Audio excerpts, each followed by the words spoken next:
도 알려지지 않은 사로운 지역에 찾아가 병자를 고쳐주고 죽은 여자도 살려주고 또 아무도 찾지 않는 무두장이 집에 찾아가 함께 먹고 마시며 친구가 되어 주었던 베드로를 만났습니다. 그는 그렇게 예수님과 또 믿음의 선조들이 했던 삶을 따라하고 흉내내는 것을 통해서 목자의 삶을 살고 있었습니다. 오늘 저희는 그때 그 베드로에 이어지는 사건, 그리고 그 사건 속에서 예수의 복음을 전하고 이방인에게 세례를 주었음에도 불구하고 비난받았던 모습을 함께 살펴보려 합니다. 이 비난이 어떤 비난이었는지, 왜 우리는 이런 비난을 이겨내야 할지에 대한 함께 생각해 보는 시간 되기를 원합니다. 저희는 11장을 읽었는데요. 11장의 내용은 10장을 간략하게 요약한 것입니다. 그러니까 가이사랴에 있는 고넬료와 베드로 간에 있었던 사건을 좀 더 자세히 알기 위해서는 10장의 내용을 봐야 합니다. 10장 1절과 2절을 보면 이 고넬료라고 하는 사람이 어떤 사람이었는지를 우리에게 알려주는데요. 이렇게 기록하고 있습니다. 가이사랴에 고넬료라 하는 사람이 있으니 이달리아 부대라 하는 군대의 백부장이라. 그가 경건하여 온 집안과 더불어 하나님을 경외하며 백성을 많이 구제하고 하나님께 항상 기도하더니. 그는 유대인이 아니라 로마 사람이었습니다. 군대의 백부장으로 어느 정도의 권력도 있었던 사람이었습니다. 그런 그가 하나님을 믿는 믿음이 있었다라고 성경은 알려줍니다. 또한 단순히 명목상의 믿음을 가진 사람이 아니라 구제를 행하며 말씀을 실천하고 또 항상 기도하는 사람이었음도 알려줍니다. 이방인에게 이와 같은 믿음이 있다는 것은 참 놀라운 일이고 또 감사할 일이겠습니다. 그러던 중에 기도하던 어느 날 하나님께서 그에게 환상을 보여주셨습니다. 그 환상의 내용은 욥바에 있는 무두장이 시몬의 집에 있는 또 다른 시몬 베드로라 하는 사람을 집으로 청해 데려오라 하는 것이었습니다. 이 환상을 본 고넬료가 바로 깨어서 3명의 사람을 욥바로 보냈습니다. 10장 9절을 보면 이 사람들이 욥바 성에 거의 도착했을 때 베드로도 환상을 보았습니다. 내용은 유대인들이 부정하게 여기는 음식, 고기를 먹으라고 하는 것이었습니다. 하지만 베드로는 실제 삶에서도 부정한 고기를 먹지 않았을 뿐만 아니라 환상 중에도 거절합니다. 당연한 반응이라 할 수 있습니다. 유대인들은 어려서부터 율법을 배우고 또 엄격하게 훈련합니다. 여러 율법들이 있는데 그 중에서 몇몇 율법들은 굉장히 엄하게 지켜왔습니다. 그 중 하나가 부정한 음식을 먹지 않는 이 율법이었습니다. 출애굽기 때부터 정해졌던 것인데 정말 오랜 시간이 흘렀음에도 불구하고 여전히 유대인들은 이 율법을 잘 지켜왔습니다. 당연히 율법의 가르침대로 지금까지 살았던 대로 부정한 고기를 먹지 않겠다라고 거절합니다. 그러자 10장 15절 하반절에서 하나님께서는 이렇게 말씀하셨습니다. 하나님께서 깨끗하게 하신 것을 내가 속되다 하지 말라.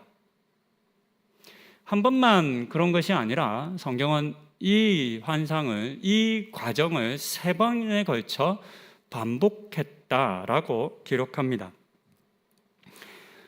베드로가 이 환상을 보고 이게 무슨 뜻이지? 이거 나한테 무슨 말씀을 하는 거지? 라고 궁금해할 때, 의문을 품을 때 생각할 그때에 초인종은 없었겠지만 마치 초인종을 누른 것처럼 고넬료가 보낸 3명의 사람들이 무두장이 시몬의 집에 도착했습니다. 문을 두드렸겠죠. 우리는 어디에서 왔는 누군데 이곳에 베드로라는 시몬이 있지 않냐, 이렇게 물어봤을 겁니다. 바로 그때에 성령께서 다시금 베드로에게 말씀하십니다. 너를 찾으러 온 그 사람들과 함께 가는 것을 두려워하지 마라, 가라 말씀하셨습니다. 그렇게 고넬료의 집에 간 베드로는 그곳 집에 있는 모든 사람들에게 예수의 복음을 전했습니다. 그러자 예상하지 못했던 놀라운 일이 일어났는데요. 그것은 10장 44절에 기록된 것처럼 베드로가 말을 할 때 그 말을 듣는 그 집의 모든 사람 위에 성령님이 임한 사건이었습니다. 마가의 다락방에 임하셨던 것처럼 성령님께서 그곳에도 임하셨습니다. 그리고 그곳에 있는 사람들도 방언을 말하는 것을 통해서 이곳에 성령님이 임했음을 확인시켜 주었습니다. 베드로에게도 이 일은 굉장히 놀라운 경험이었던 것 같습니다. 유대인이 아니라 이방인에게 성령님이 임한 것에 대한 베드로의 반응은 놀람이었고 또 그들에게 세례를 베푸는 것이었습니다. 기쁘게 세례를 베풀고 그들과 함께 며칠을 더 머물고 함께 먹고 마시며 교제했습니다. 이것이 저희가 읽지 않았던 10장의 내용입니다. 우리는 본문 전체 내용하고는 조금 그 흐름은 다르지만 먼저 환상에 대한 우리의 좀 어떻게 이해해야 할지를 이 본문을 통해서 확인해 볼 수 있을 것 같은데요. 오늘 본문에 이게 고넬료도 환상을 보고 베드로도 환상을 봅니다. 근데 이 두 환상의 내용을 보면 매우 구체적이고 또 사실적이라는 특징을 알 수 있습니다. 10장 5절과 6절을 보면 혹시라도 고넬료가 엉뚱한 사람을 데려올 것에 대한 염려를 한 것처럼 아주 자세하게 기록되어 있습니다. 욥바의 무두장이는 시몬이라고 하는 이름을 가졌습니다. 또 아시는 것처럼 베드로의 이름도 시몬입니다. 마치 이렇게 라임을 맞추는 것처럼 무두장이라고 하는 시몬의 집에 베드로라고 하는 시몬이 있어. 헷갈리지 마. 시몬 2명 있을 건데 데려와야 할 시몬은 베드로라는 시몬이야. 이렇게 풀어준 거죠. 그냥 가서 시몬 데려와 이랬으면 누구를 데려오는지 모르는 거죠. 뿐만 아니라 그 무두장이 시몬의 집이 해변에 있다라고 구체적으로 기술해 주기까지 하셨습니다. 우리는 사도행전 16장에서 마게도냐로 건너와 달라라고 하는 환상을 보았던 바울을 만납니다. 이 환상도 매우 구체적이었습니다.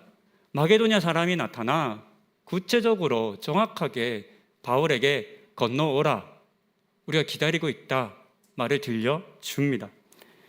바울이 다르게 해석할 만한 여지가 전혀 없는 매우 구체적이고 정확한 모습으로 환상이 나타난 것입니다. 이외에도 성경에 기록된 여러 환상들의 내용을 보면 유사합니다. 매우 구체적이고 사실적입니다. 하나님께서 사람들에게 보이시는 환상은 그 자체로 매우 구체적이었다라고 하는 사실을 우리는 기억해야 합니다. 왜냐하면 많은 사람들이 오늘날 환상을 볼 때 이것인지 저것인지 잘 분별하지 못하면서 그것이 정확히 어떤 의미로 무엇을 말씀하시는지를 해석해내지 못하면서 그 명확하지 않은 환상을 붙들고 있는 경우가 많기 때문입니다. 명확하지 않은 것으로 말미암아 혼란스러운 환상과 또 하나님의 음성을 들으셨다면 섣불리 그것을 하나님께서 주셨다라고 단정짓지 않도록 주의해야 합니다. 그런 경우라면 더 자세하게 더 구체적으로 보여주시고 말씀해 주시기를 간구하며 기다려야 합니다. 본문에서도 베드로의 모습을 통해 그와 같은 것을 확인할 수 있습니다.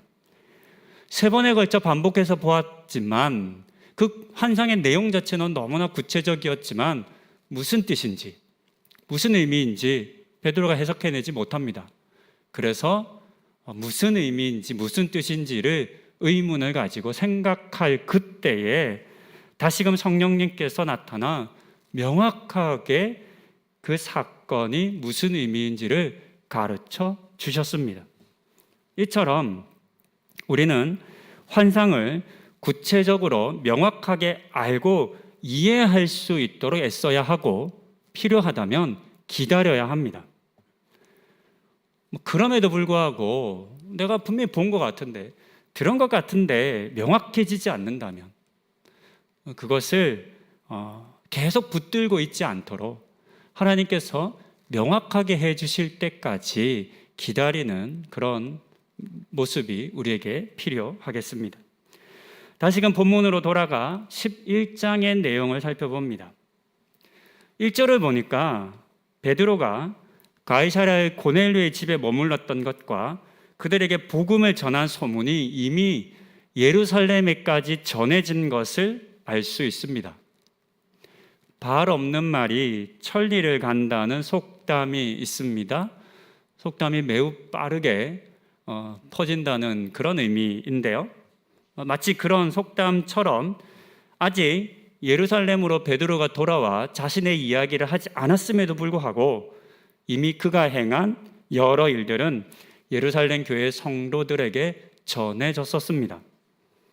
그런데 우리는 2절과 3절에서 이 소문이 불러온 예상하지 못했던 한 사건을 만나게 됩니다. 그것은 베드로를 비난하는 사람들이 있었다는 것입니다. 예수의 복음이 더 널리 더 많은 사람에게 전파되었다라고 하는 소문이 들려왔습니다. 베드로가 이방인 백부장 고넬료의 집에 가서 예수의 복음을 전했다고, 성령님도 임했대라고 하는 소문이 들렸을 겁니다. 베드로가 거기서 며칠 동안 유숙하면서 그들을 가르쳤대라는 말이 들려왔을 겁니다. 그런데 이 사역을 기뻐한 것이 아니라 오히려 그와 같은 사역을 감당했던 베드로를 비난했던 사람들이 있었다는 것이 매우 놀랍습니다. 오늘은 이 비난이 어떤 비난인지에 대해서 조금 더 자세히 살펴보겠습니다. 첫 번째로 이 비난은 소문에 근거한 비난이었습니다. 베드로가 아직 예루살렘에 돌아와 이 사건의 전후 사정을 설명하여 주지 않았습니다.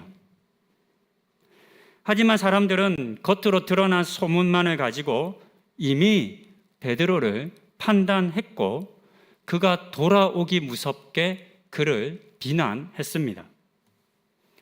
소문은 소문입니다. 아무리 정확한 소문이라 하더라도 소문에는 모든 것이 담겨 있지 않습니다. 사람에서 사람을 거치며 왜곡되기도 하고 누락되거나 과장되기도 합니다. 그래서 실제로 있었던 일과는 한참이나 동떨어진 내용으로 바뀌기도 합니다. 예루살렘에서 베드로의 이야기와 소문을 들은 사람들은 하나님께서 고넬료와 베드로에게 보여주셨던 환상이 어떤 것인지 자세히 알지 못했을 겁니다. 그리고 그들에게 어떤 사연이 있었는지, 어떤 놀라운 하나님의 일하심이 그들 사이에 있었는지도 알지 못했습니다. 전후 관계를 다 알지 못하면서 부정확한 소문만을 듣고서 성급하게 판단하고 또 비난했습니다. 사실 우리도 이런 실수를 많이 합니다. 사람들에게 전해 들은 소문으로 누군가를 판단하고 회사나 또 가정이나 교회 같은 곳을 판단하고 평가하고 심지어는 비난하고 욕합니다. 사실인지 아닌지를 확인하지 못했음에도 불구하고 기정사실로 여깁니다. 그리고 스스로 재판장이 되어 판결하고 심판도 내립니다. 하지만 우리가 많이 경험하는 것처럼 소문이 사실이 아닌 경우가 굉장히 많습니다. 예전에 우리 교회 옆에도 카스테라 집이 있었습니다. 여러분, 한때 유행했던 카스테라 아시죠? 대만 카스테라. 우리 교회 그 옆에 있는 골드에도 있었어요. 이제 뭐 자영업 하시는 분들이 굉장히 많은 돈을 들여서 이제 시작했을 거예요. 근데 불과 3개월이 안 돼서 카스테라에 식용유가 많이 들어간다는 방송이 보도됐죠. 근데 원래 카스테라에 식용유 많이 들어가는 거라면서요. 원래 원조가 그렇다면서요. 원래 그렇게 먹는 거라면서요. 그런데 그 방송으로 말미암아 정말 그때 놀라운 일은 그 카스테라 먹으려고요 수십 명이 줄 서 있었거든요. 그 전날까지만 해도. 근데 그 집 거의 열흘 만에 문 닫았어요.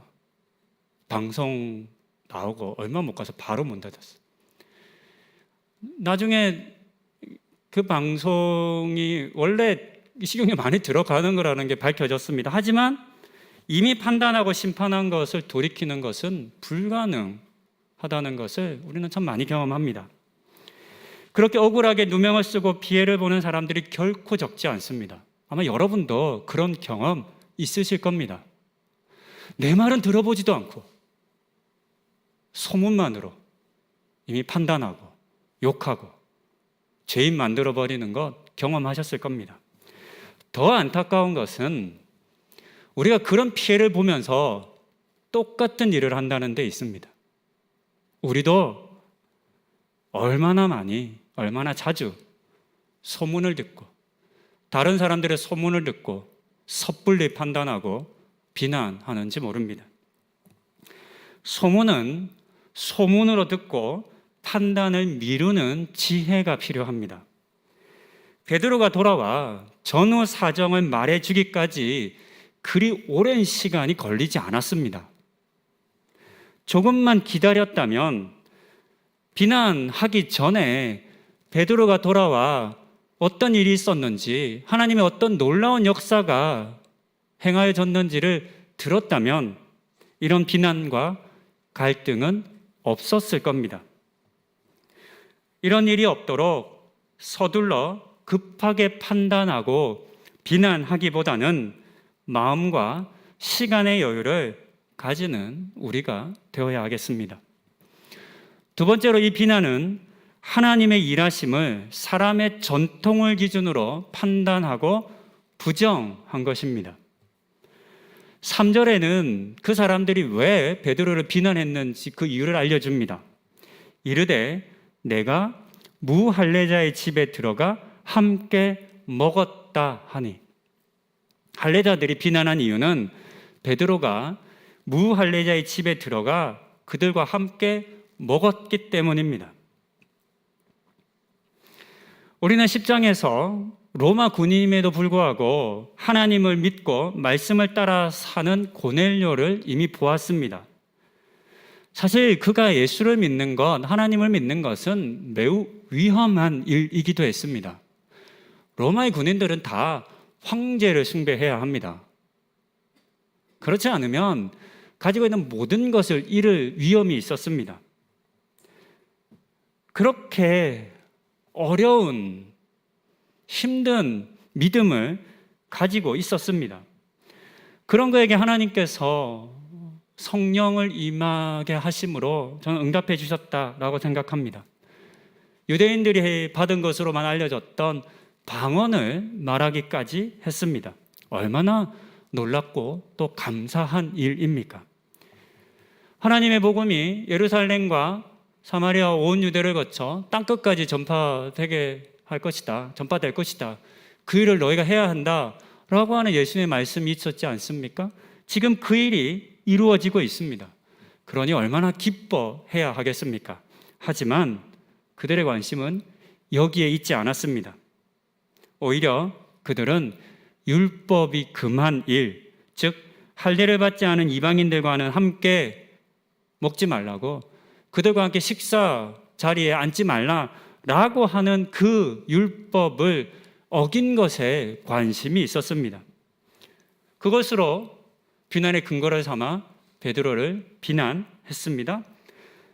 무엇이 더 중요하고 귀한지를 깨닫지 못한 채 자신이 중요하다고 생각하는 것에만 매몰되어 그것으로 비난하고 있음을 알 수 있습니다. 무엇보다 이 일이 하나님의 뜻이고 하나님을 통해서 이루어진 일이라는 점을 그들은 알지 못했습니다. 하나님께서 베드로를 통해서 이방인들에게도 새로운 일을 시작하셨습니다. 할례받지 않았다는 이유로 차별받아왔던 과거의 역사를 뒤로하고 예수 그리스도를 믿는 믿음으로 구원받고 또 성령 받게 하는 사건이 지금 시작된 것입니다. 하지만 이와 같은 하나님이 행하시는 새로운 일조차도 과거의 전통과 율법에 사로잡힌 사람들에 의해 비난받은 겁니다. 그러니까 이 비난은 단순히 베드로만 비난한 것이 아니라 하나님의 새로운 일하심까지도 비난한 것이 되었음을 알 수 있습니다. 우리의 섣부른 비난은 하나님의 일하심조차도 내 경험과 지식으로 판단하고 비난하는 잘못을 범할 수 있다는 사실을 기억하고 주의할 수 있어야 하겠습니다. 세 번째로 이 비난은 다른 사람들과 자신을 분리하는 것입니다.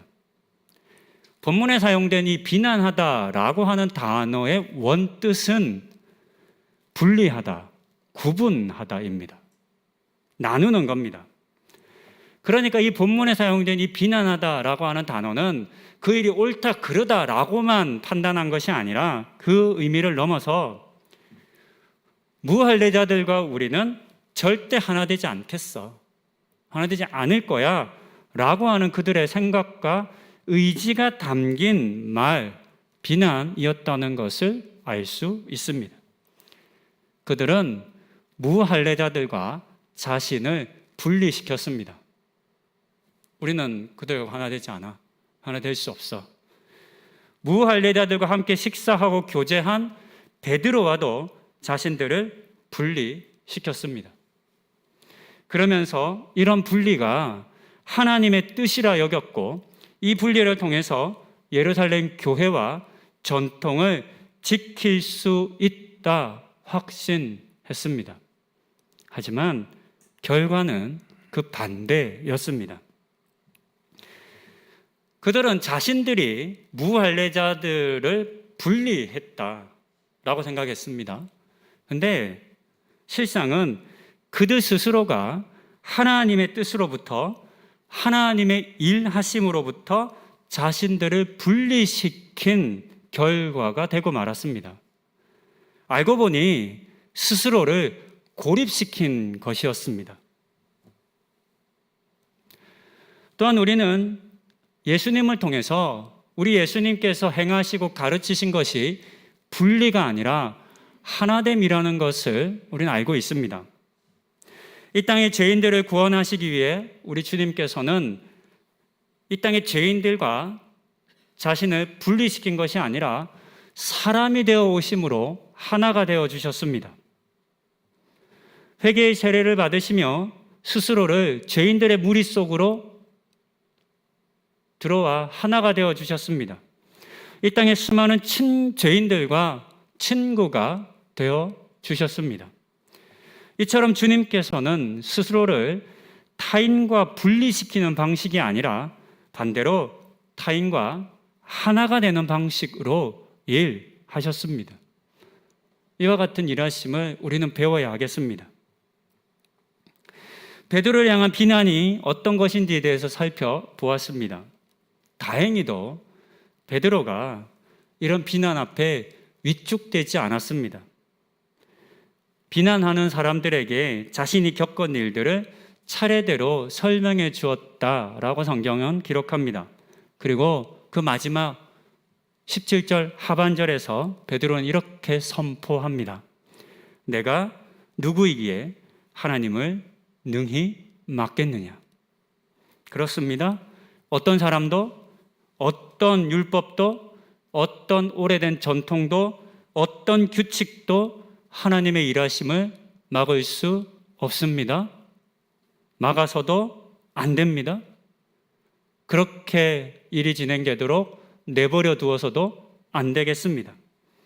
이런 베드로의 당당함은 자신을 비난하는 사람들의 입을 잠잠케 했다라고 18절이 우리에게 알려줍니다. 말씀을 정리합니다. 사실 우리는 건강한 비판 또는 비난이라고 하는 말들을 참 많이 하면서 이 둘을 구분하려고 애를 많이 씁니다. 비난과 비판이 어떻게 다른지 설교 준비하려면 검색을 해야 합니다. 어학사전에는 뭐라고 기록됐는지, 또 소위 말하는 전문가들은 어떻게 이것을 구분하는지 글들이 참 많더라고요. 요즘은 대부분 인터넷을 검색하는 시대니까 검색해 보니까 정말 많아요. 근데요, 읽어봐도 구분이 안 돼요. 이게 비난이고 이게 비판이라 그러는데 이게 이거 같고 저게 저거 같아요. 대부분의 사람들은 자신이 하는 것은 비난이 아니라 비판이라고 생각합니다. 그렇죠, 여러분? 여러분 스스로가 나 너 비난하는 거야 라고 말하는 분은 거의 안 계실 겁니다. 그렇게 생각하기 때문에 꼭 있어야 된다라고. 이것이 공동체와 사람들을 유익하게 한다라고 생각합니다. 근데 문제는 분명히 그들은 건강한 비판을 한다 그랬는데 그 비판이 공동체와 사람을 살린다고 생각하면서 말을 했는데 정작 그 비판을 들은 사람들은 많은 상처를 입고 아픔을 겪는다는데 문제가 있을 겁니다. 잔소리는 건강한 비판일까요? 비난일까요? 부모 입장에서는 자녀에게 하는 잔소리, 남편이나 아내에게 하는 잔소리가 분명히 건강한 비판일 겁니다. 우리는 그렇게 생각합니다. 근데 반응은 어때요? 듣는 사람은 거의 비난으로 듣는 것 같아요. 전략을 바꾸는 게 필요하지 않을까 이런 생각을 해봅니다. 이런 소위 말하는 건강한 비판을 한다라고 함에도 불구하고 그 비판으로 말미암아 깨어지는 공동체가 정말 많습니다. 관계가 깨어지는 경우도 분명히 있습니다. 비판과 비난을 구분하는 법 저는 잘 모르겠습니다. 어떻게 글로 써서 이거는 비판이고 이건 비난입니다 라고 이렇게 말씀드리기는 힘들 것 같습니다. 다만 우리는 오늘의 본문의 말씀을 통해서 몇 가지를 확인해 볼 수는 있습니다. 나의 비판이 무엇을 근거로 하는지를 우선 살펴봐야 합니다. 소문을 근거로 하는지, 직접 당사자에게 듣고 확인한 것인지를 살펴야 합니다. 조심할 것은 섣부르게 소문만 듣고 비판하는 것이겠습니다. 또한 나의 비판이 하나님의 일하심보다 내가 가진 기준과 또는 경험을 더 중요시하는 것은 아닌지를 점검해 보아야 합니다. 왜 내가 이렇게 화가 나는지, 왜 그걸 꼭 지적해야 되겠는지 라고 하는 우리의 근원적인 마음 속에 무슨 마음이 있는지, 무엇을 지키고자 함인지를 살펴야겠습니다. 마지막으로 나의 비판이 나를 다른 사람들과 또는 공동체와 분리시키는 것은 아닌지를 확인해 보아야 합니다. 남일 얘기하듯이 나는 너랑 달라, 이렇게 자신을 분리시키는 것이라면 이것은 결코 건강한 비판은 아니지 않을까 생각해 봅니다. 내가 속한 공동체나 가정이나 직장이나 교회나 또는 사람들이 행한 일에 대한 소문이 들려올 때가 있을 겁니다. 소문은 언제나 어디에서나 있습니다. 그 소문이 들려올 때 그것이 내가 가진 생각이나 또는 가치와 혹 다르다 할지라도 소문만으로 앞서 판단하고 비난하지 않도록 조심하십시다. 먼저는 기다리며 소문의 내용을 확인하는 여유를, 그리고 하나님의 일하심이 그 속에 있음을 읽어내고 발견하는 눈을 가질 수 있도록 우리가 노력하고 애써야 하겠습니다. 그렇게 할 때라야 우리는 비난하는 사람이 아니라 함께 하나가 되는 사람이 되고 하나님의 일하심을 기뻐하는 그런 사람이 될 것입니다. 이 은혜를 누리시는 우리 성도님들 다 되시기를 권면드립니다. 기도하시겠습니다. 하나님, 오늘 우리 속에 있는 건강한 비판이라고 생각하는 것들이 어쩌면 비난일 수 있겠다 싶습니다. 나의 비난이 무엇을 근거로 했는지, 하나님보다 혹 나의 자존심이나 나의 경험이나 나의 법을 더 중요하게 여기는 것은 아닌지, 또한 다른 사람과 공동체와 나를 분리시키는 것은 아닌지를 잘 살펴보게 해주셔서 비난하기에 앞서 기다리고 이해하고 용납하고 또 하나 되는 그런 예수님을 닮아 가는 우리 모든 성도님들 되시는 은혜를 허락하여 주시옵소서. 이 모든 말씀 예수님의 이름으로 기도드립니다. 아멘.